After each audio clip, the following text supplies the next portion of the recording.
Каждый вторник в 12:10 один из самых известных раввинов нашего времени, Манисом Фридманом, в прямом эфире отвечает на вопросы наших слушателей. Вы услышите мнение самой мудрой книги человечества – Библии, о самых сложных проблемах, стоящих перед современным миром. Присылайте ваши вопросы заранее на наш имейл info@rosa.fm или во время передачи по СМС 347 460 08 77.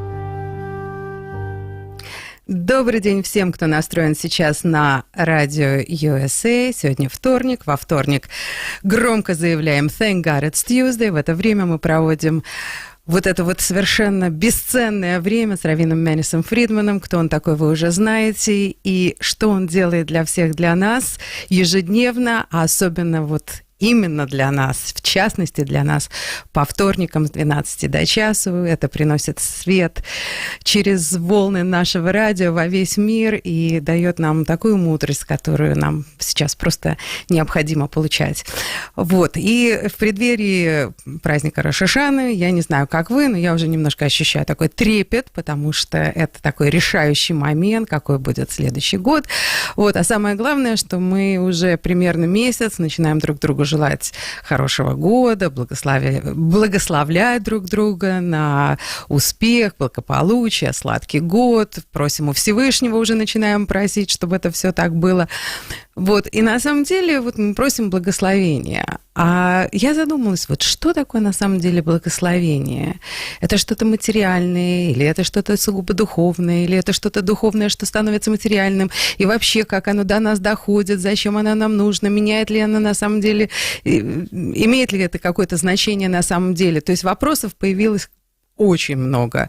И поэтому решила посвятить этому вопросу, что такое благословение на самом деле, целую передачу. И, конечно же, без раввина Маниса Фридмана нам не обойтись. Rabbi Manis Friedman, hello, thank God it's Tuesday. So good to have you with us. It's, you know, the time is getting very, very I don't want to say worrisome, but definitely there's this little tremor going on. The closer we're getting to Rosh Hashanah, we understand things are changing. The energy is changing. This year is coming to an end. New energy is coming into the world. Everything is going to be decided in a couple of weeks for each one of us, for the whole world in general. And we're blessings galore. Every day we see someone, we bless them for a good, sweet year. We ask God's blessing already. I mean, we have never stopped asking God for his blessings, but we're asking constantly. Now it's on high. And blessings. This is what actually I would really like to dedicate this program to understand what blessing really is. Is it spiritual? Is it material? Is it something that, do us blessing each other really makes a difference? Or is it something just we're being kind and, optimistic, positive, trying to,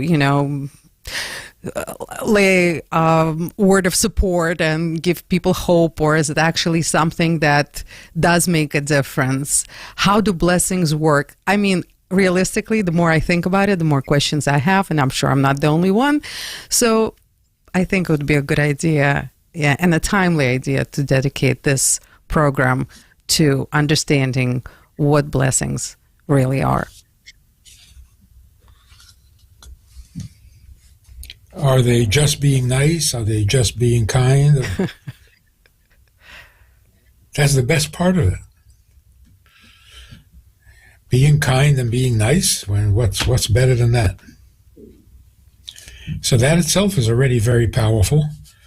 Any act of kindness makes the world a better place, because it brings in an unnatural reality. Nature is not kind. Nature is rather cold and indifferent. When you bring in kindness and warmth and human empathy, sympathy, you're bringing something to the world that is not part of nature. That's a blessing. So by definition, blessing means introducing something into the world that nature does not produce. Only human goodness produces, which you could argue is also natural. Isn't it natural to be kind? There is a natural kindness, but that's not a blessing. A blessing means when you introduce something otherworldly, something that nature does not carry, and that's good intention. Good nature is natural.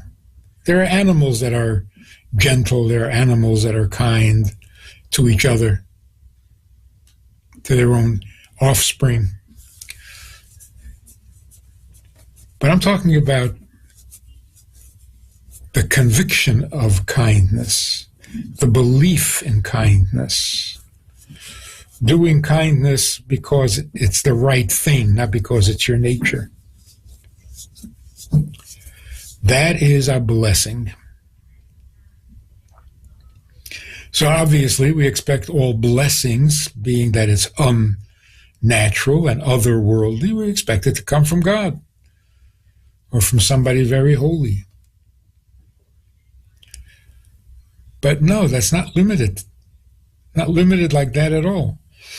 Every human being, particularly those who are not kind by nature, who decide to do something kind, it changes the world. It's like adding an ingredient to a recipe. It changes the recipe. I mean, without salt, yeah, you could still eat it, but it's not. So, a blessing is when you bring the soul of life into everyday life. When you live every day like this is the whole project, just today.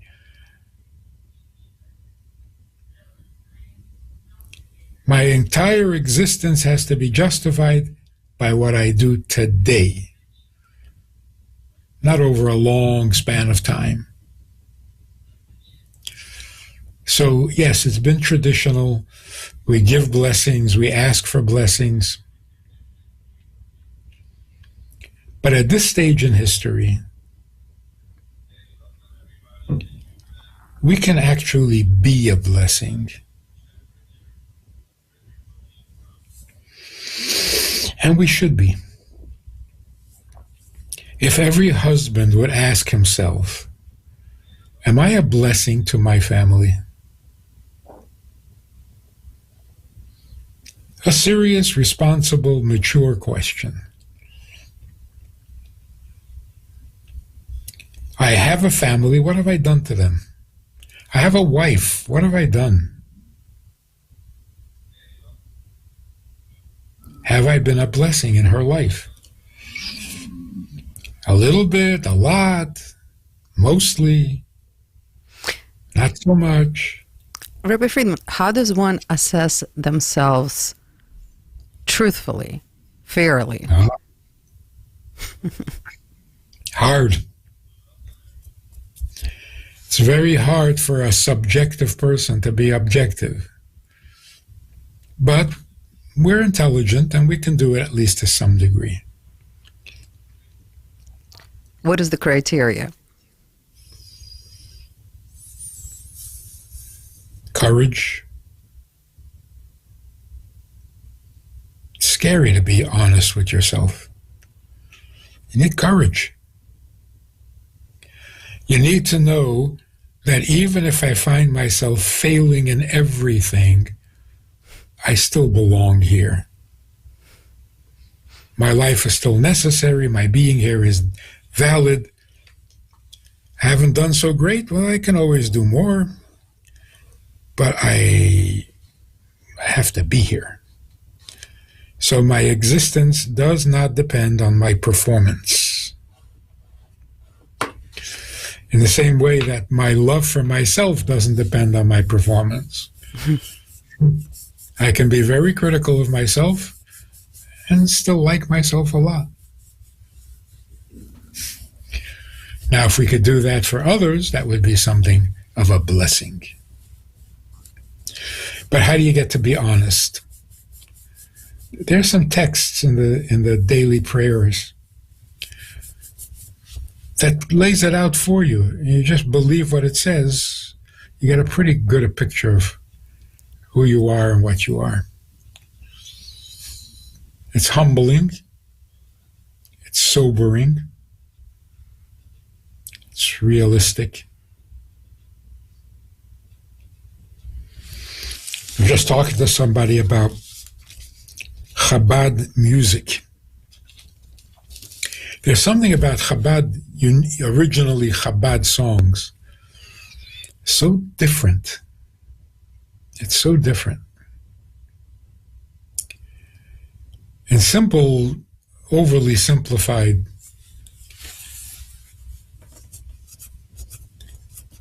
music is meant to stir the heart, the soul. If you want to stir the heart, the quickest, easiest way is sensationalism. You say something completely out of left field, you get some reaction. All music that becomes popular, that becomes public, all music is a little bit seductive. The whole purpose of it is to be seductive, to get you where you live, to reach you in your most sensitive and your most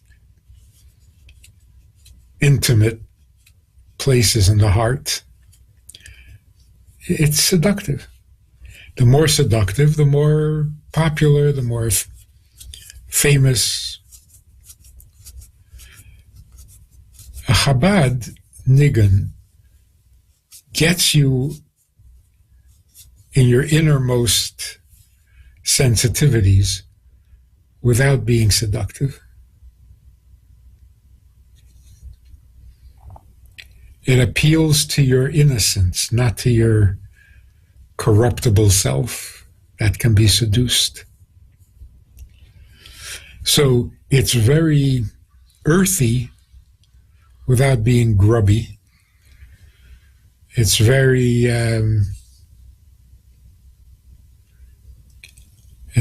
exciting without being sensational. It's very sobering without being harsh. It's a moment of truthfulness. You sing a Chabad tune and it's like, okay, I'll stop faking and I'll stop playing the game and I'll stop putting on airs and attitudes and just be real for a moment.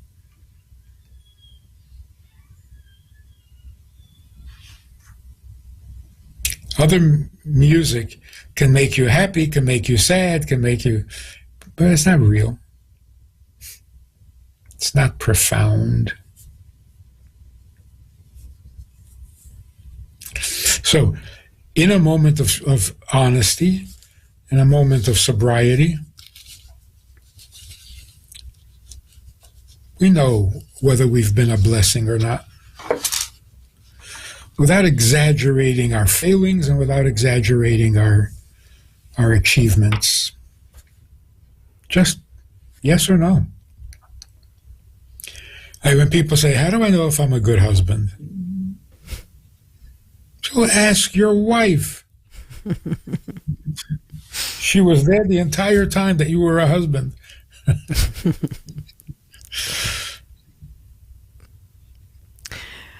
I don't know if we can be objective anymore about anything. Life is so confusing. We don't know where the truth is anymore. I mean, it's a world according to somewhere somewhere, someone, somehow, I don't know. And everybody is in agreement lately that actually, I'm preparing this show, but this show is not today's show about where we're at. But I would like to continue about the blessings, because the more I thought about it, the more questions I got.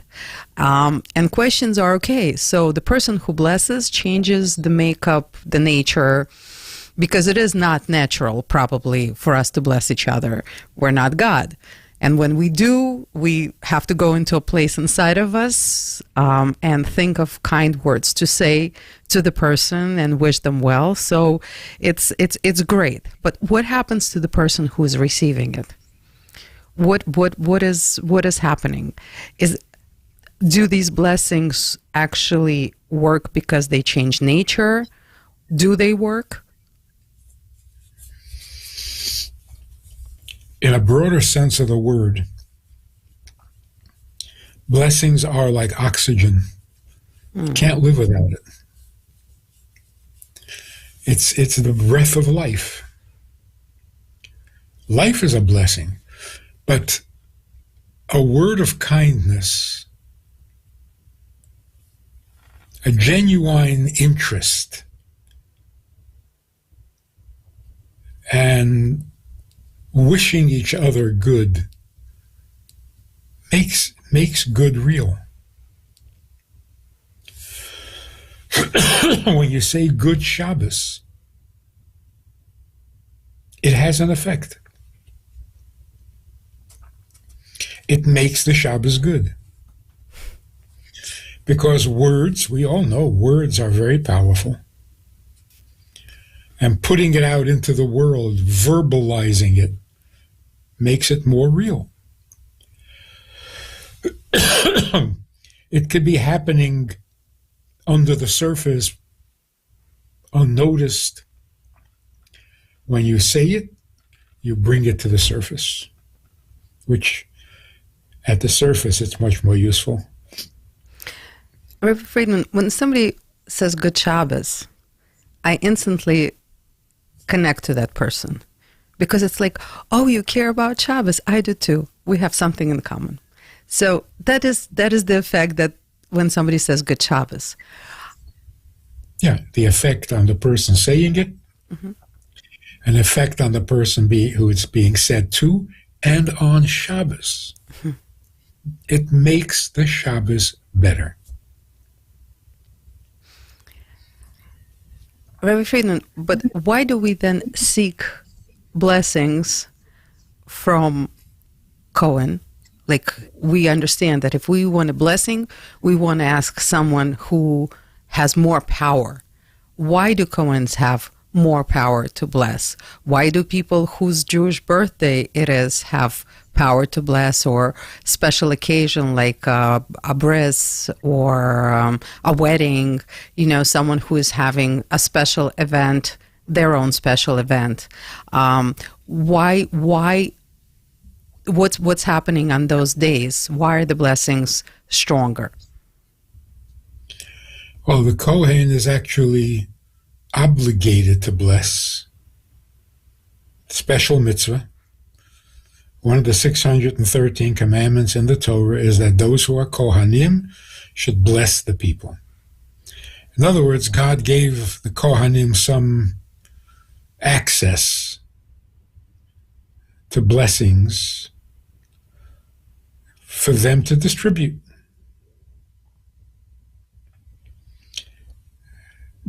But the most dramatic and the most moving thing I've ever heard, somebody asked the Rebbe, when there's no tzaddik around and you need a blessing, who do you ask? He said, anyone with a number tattooed on their arm. Wow. That person can give blessings. They've earned it. In that case, it's not because they have a mitzvah to give blessings, but because God owes them.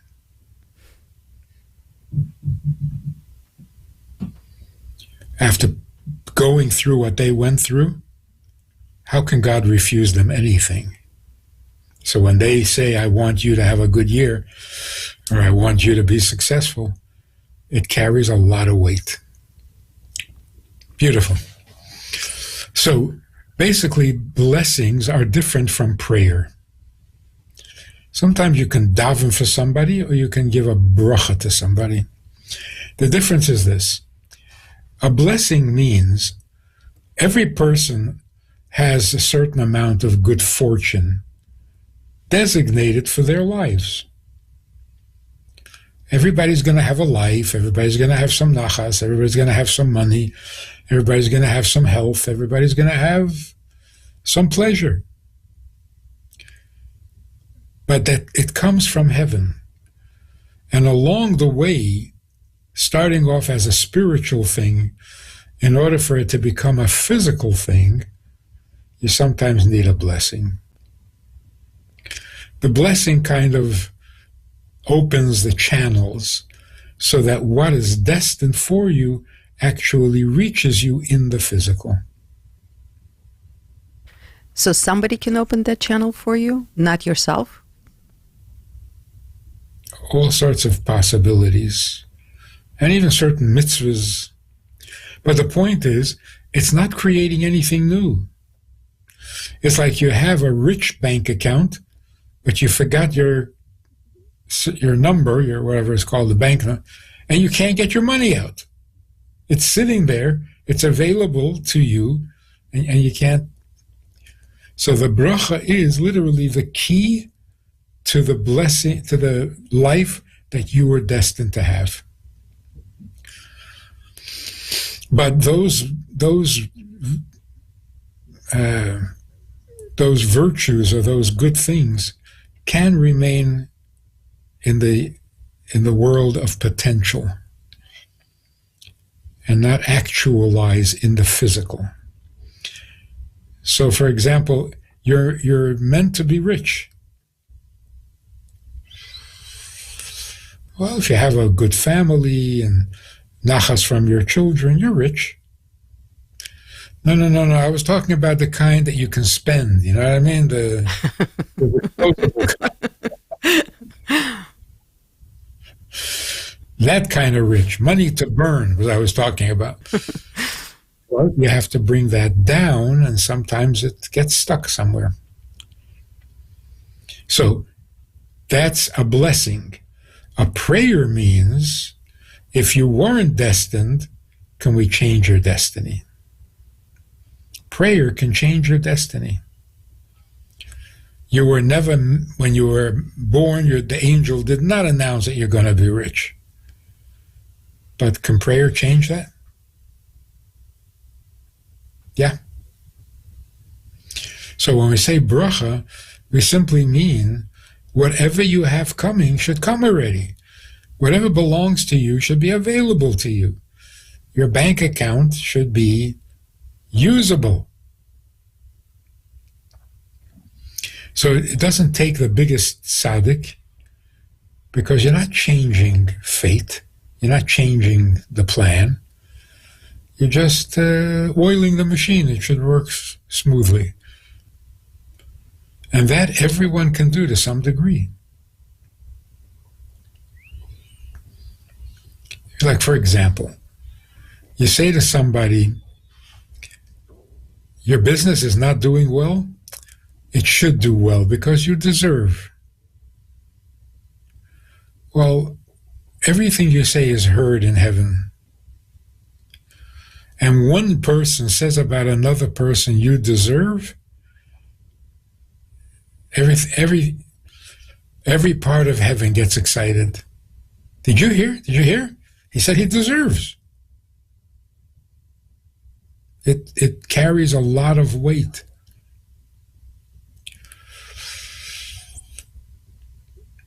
So it's effective. For a story, true story. The previous Rebbe's father, the Rebbe Rashab, was speaking with a chassid. And the chassid was bemoaning the fact that his business failed and he lost a fortune. and he's in bad shape financially. Another chassid who was wealthy happened to come to this, and he heard what the guy was saying, and he said to the other chassid, "It's just money, don't worry about it, God knows what he's doing, you'll start another business, it'll be good." Later, the Rebbe called the second guy and said, "What you just did is going to cost you. You were non-sympathetic. You were cold and indifferent to the man's loss. It's going to cost you." Very short time later, the second guy lost his fortune. And he came to the Rebbe and he said, "Yeah, it cost me. What can I do?" He said, "Borrow some money and start the other chassid off in a business." And he did, and they both prospered. So what we say, what we do to each other has a very strong impact in heaven.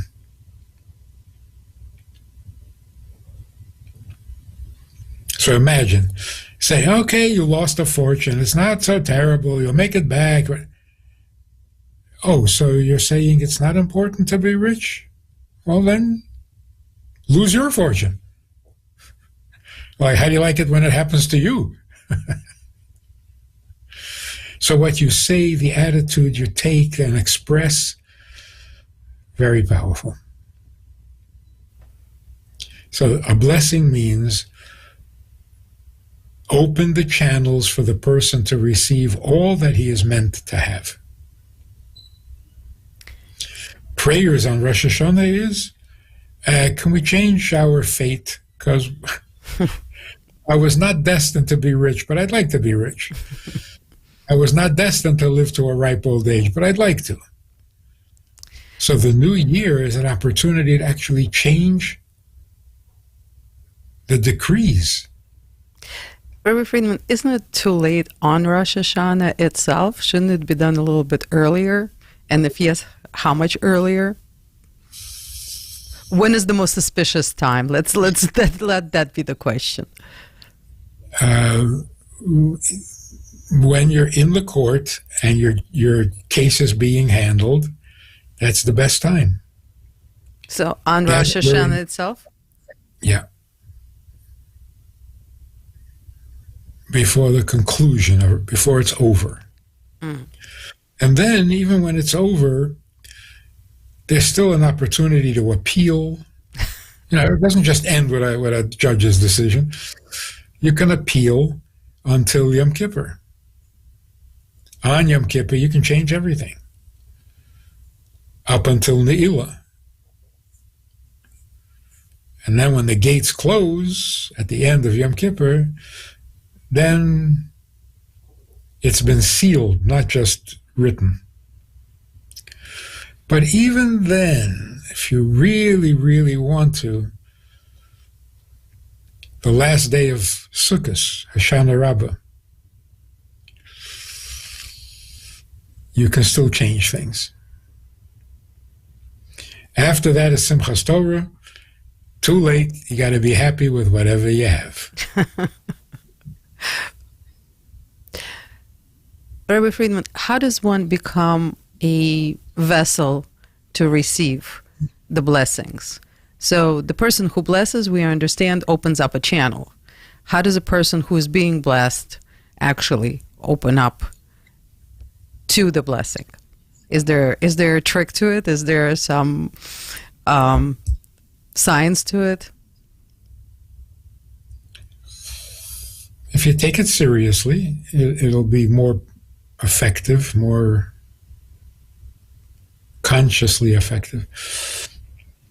But the most powerful way of receiving is by giving. Return the compliment. Return the prayer. It shouldn't be a one-way conversation. Somebody gives you a blessing and you say, thank you. Can't you give a blessing back?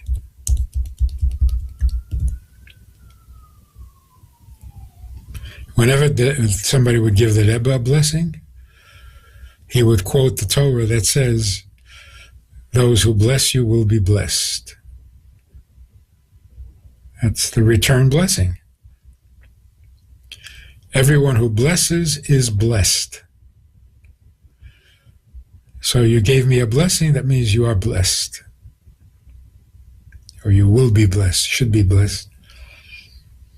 But it's a very, very nice thing. You know, one of the names of God that we should not take in vain is the word shalom. Shalom is a name of God.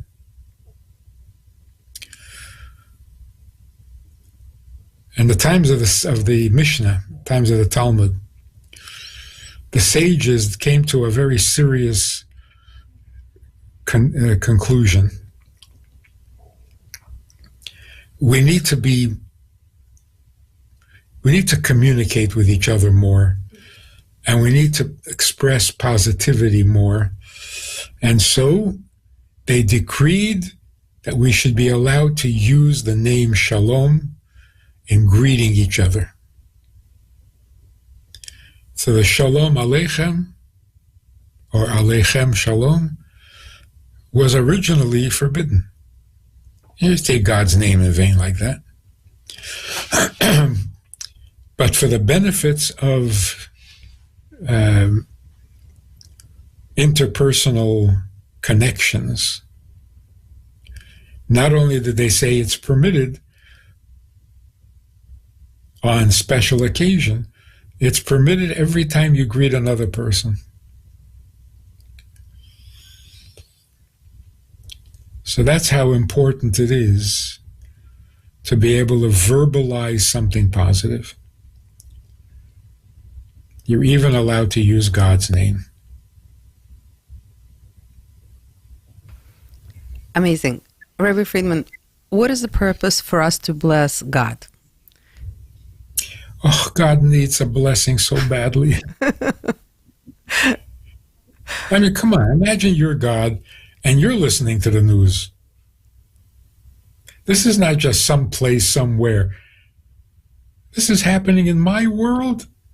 For this, I created the world. He needs a lot of blessings.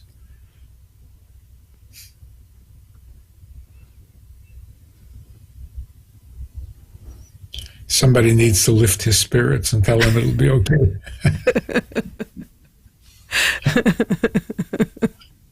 I'm only half joking.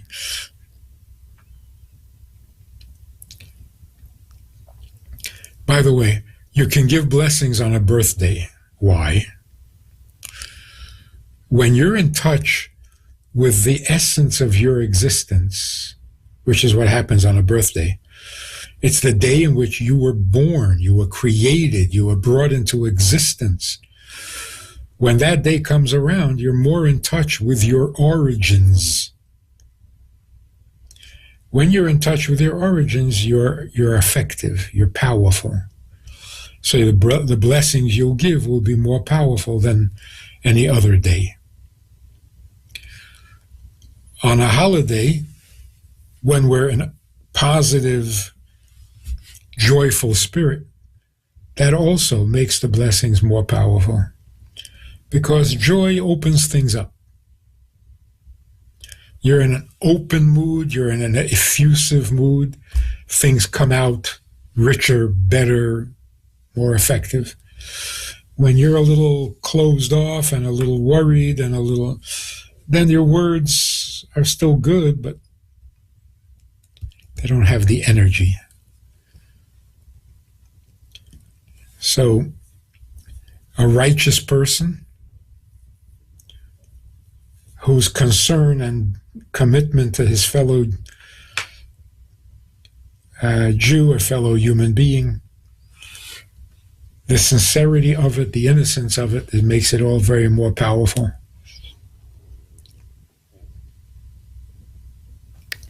And that's what happens on special events, on weddings, on brises, on...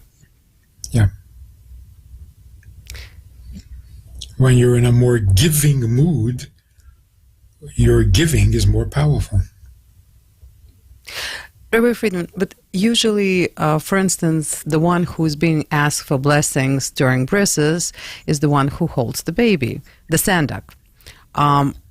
Why does the sandak have more power than the father or the grandfather or someone who has some other honors during the event? Early in history, God gave Avraham the key to all blessings and said, "You are a very kind man. I'm appointing you to be my ambassador of blessing. Bless whoever you want, and it will be effective." Why? Because he sacrificed his son. If you are willing to give up your biggest blessing, then you can give blessings. At a bris, it's pretty much like the Akedah. So the father and the sandik, because they're fulfilling this mitzvah, okay, if you can do that, then your blessings will be effective. Not forever, during the day. On that day. It's a beautiful medrash. God gave Avraham all the blessings in the world and said, "You distribute them." When Avraham passed away,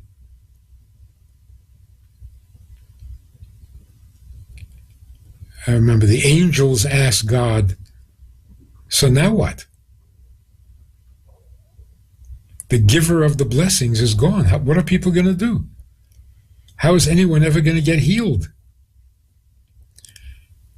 So God had given Avraham a necklace. When Avraham passed away, God took the necklace and hung it around the sun, which gave the sun the ability to bring blessings.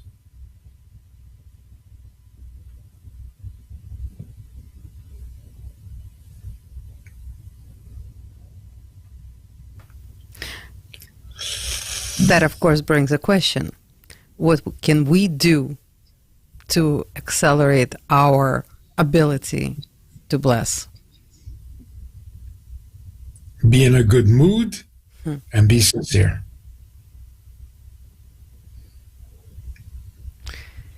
Again, blessing means the goods are there, they're available, they're even marked with the person's name. They're just not being delivered. You don't have to be a tzaddik, you don't have to be a saint to open up those channels. Like two ordinary people, nothing impressive whatsoever about them, come to the court and testify that you deserve. Testimony of two witnesses, that's it, you win the case. That's how powerful it is. So when you say this man deserves better, wow. Now heaven has to rethink everything. Because it was ruled by an innocent witness that this man deserves better.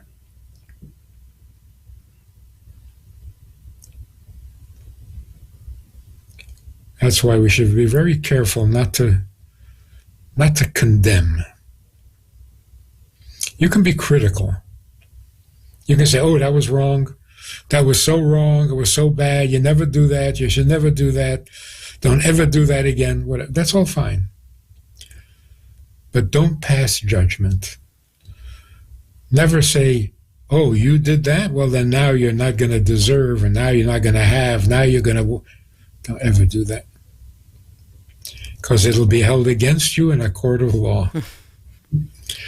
Whatever you say can and will be held against you in a court of law. Because when your soul gets to heaven, they're going to ask you, what do you think should happen to a person who lies? You say, you talking about me? I said, no, I'm just asking. Well, anybody. What do you think should happen to a person who lies? And you say, they should be forgiven. Nothing. And they play back the tape where you told this guy that for lying. We were just joking about how people get themselves into trouble because the mic was live and they didn't realize it. And how they regret saying it.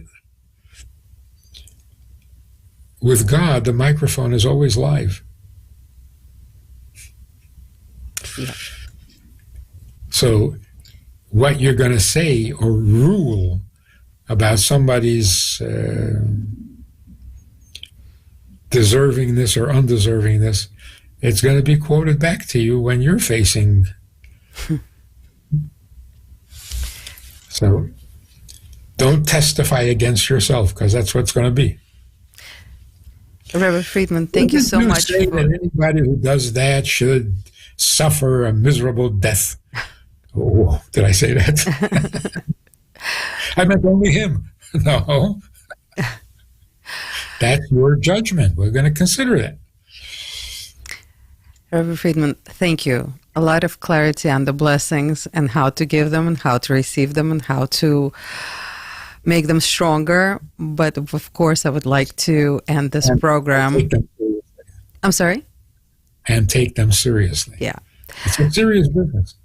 For sure. Reverend Fridman, and before we go, can we please count on getting a blessing, the ultimate blessing from Rabbi Fridman, who is also a Cohen, in case people do not know this. So what is the ultimate blessing that you would give us today before Rosh Hashanah? This time of the year, we should be written and sealed in the book of life for all the blessings that life needs, and we should have a good and even sweet year. We're not allowed to say things are bad. Can't say last year was a bad year. Not supposed to say that. Even if it's between, we know, but we don't say it. But you can say legitimately, it was not a sweet year. Maybe it was a good year. It was not a sweet year.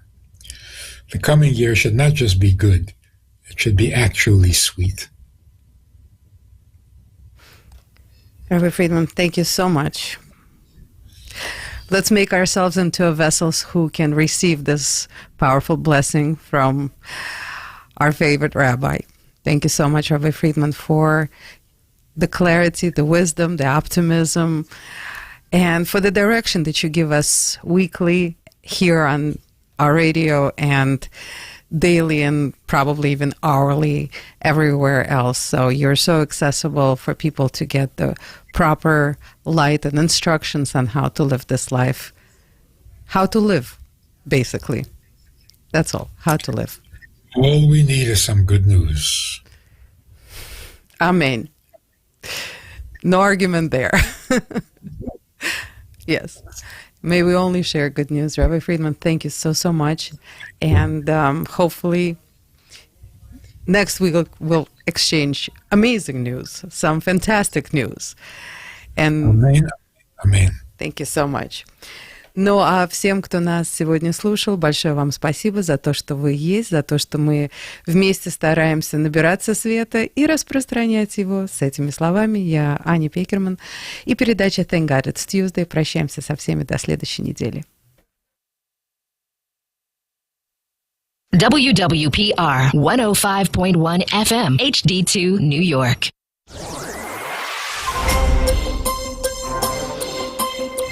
Новости на радио USA. Здравствуйте.